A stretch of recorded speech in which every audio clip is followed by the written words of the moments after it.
మంచి ముక్కలు పెట్టేవారు కొట్టే మోతాలు కొట్టే అవసరాలు చేసి రక్తమ్మకు మోతరాజుకు జయమంగళాలో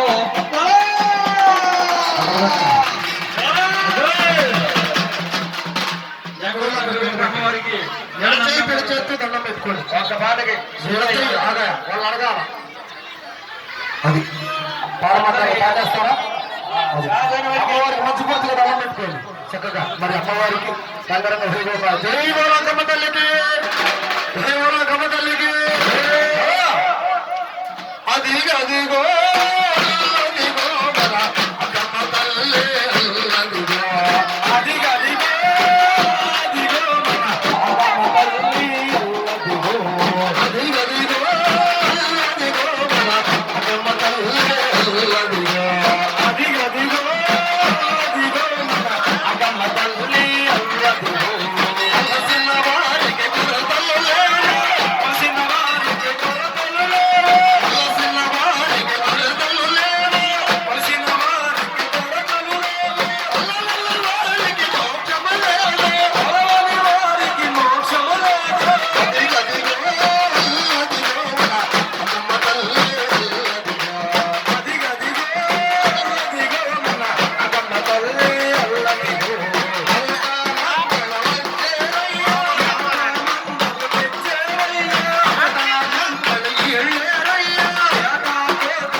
నువ్వు పాడద్దు కాసేపు వెళ్ళి కొడతాడు